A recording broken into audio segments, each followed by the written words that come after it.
Saturday morning here at Power Talk Radio, 1460 and 101 FM, and it's time for us to kick off the Experts program. And our tech expert, Luis Alvarez, he's the lead dog joining us as we start things off. How you doing, Luis? I am doing well, my friend. I'm doing well.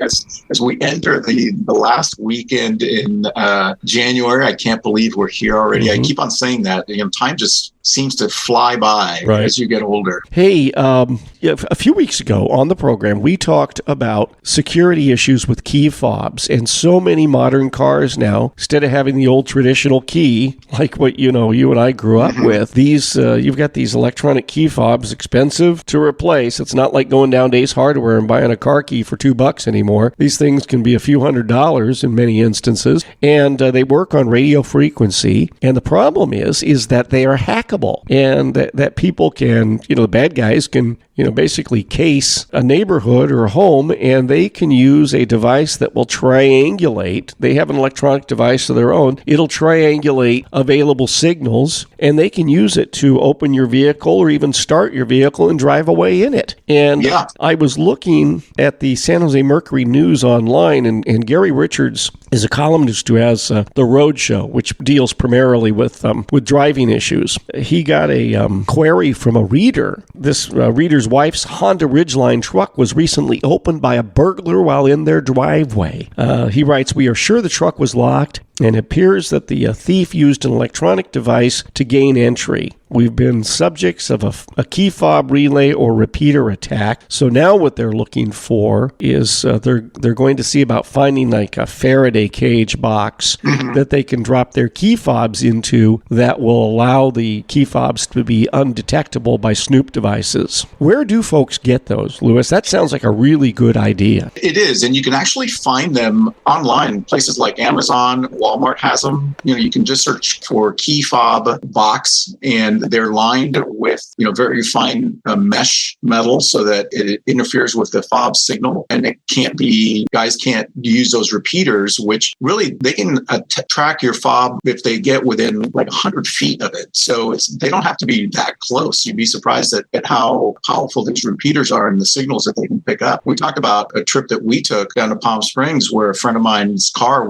suffered the same fate. Somebody stole their car using this repeater to unlock it and start it. Unfortunately, we were able to recover the car and it was unharmed. But it is a problem, and there's a convenience in using these key fobs, so you don't have to stick a metal key into the door. But there's also a downside, and that's the fact that they can, these gangs are out there knowing that these key fobs can be traced, and if they can latch onto a signal, they can steal your car. That's really scary. Hey, one of the other things, too, that people could do is, besides the key fob thing, you want to definitely do that, but you also can buy wallets now that are RFID secure so that people can't use a scanning device to see what your credit cards are and steal your credit card numbers. So that's another thing that people can do to secure themselves. Also, I read about a skimming device that was discovered in the pay at the pump at a gas station. This was up in the Bay Area, but it happens everywhere. Now, what the security person wrote was a sure sign that there would be a skimmer on the pump is if the pump all of a sudden wants the 3-digit security code from the back of your credit card. Yeah, that's a good one. That is how,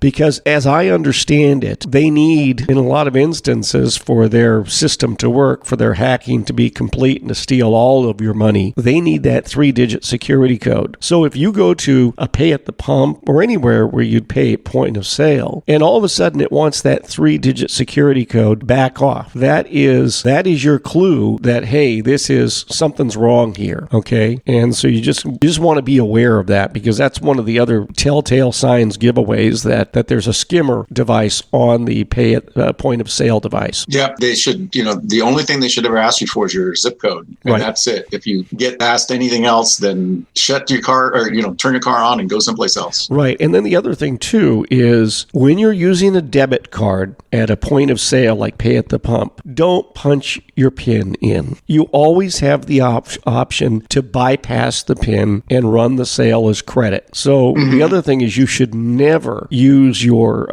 PIN in those types of settings. The only time I ever use my PIN on a debit card is when I go into the bank and I'm standing in front of the teller and I put my card in to the terminal and she says, I need your PIN. That's the only time I will ever use my PIN anywhere. Yeah, I don't like to use debit cards because the transactions are final. And if if there's any sort of shenanigans going on, that you really don't have any recourse, unlike a credit card where at least the credit card company can take some of the responsibility for the fraud. That's a good point. And I understand that with debit cards, if you run the transaction as credit, you do get some protection. Absolutely. Yeah. All right, let's jump on to our article here. Spiking tech layoffs don't necessarily signal impending recession. Now, we're hearing about what Google is laying off 15,000 people. They just announced big layoffs, and all told, if you count just the announced layoffs since January, the beginning of January, it's over 70,000 people that have been told that they're going to be let go. And so the question is, does this mean that the broader economy is in trouble? And the answer, according to Goldman Sachs and several others, is no, not at all. For one, tech hiring represents a fraction of all the employment in the United States, I think somewhere around 3%. So it's not a big number. But more importantly, a lot of these folks that have lost their jobs get new jobs within a couple of weeks. So the reemployment of these folks is pretty high, unless they want to take time off on their own, because there's plenty of tech jobs out there. It's just these companies grew pretty significantly during the pandemic as people were using more digital services, and they invested in hiring a bunch of people to create a bunch of new technology. And now things are slowing down and people are doing more traveling and things like that. So they're spending their money differently and they don't need as many people anymore. Okay. So like you say, it doesn't mean that our broader economy is going to have trouble. It's something else. Yeah. I mean, if you look at the unemployment numbers from last month, right, 3.5%, I think the job growth is still here. It's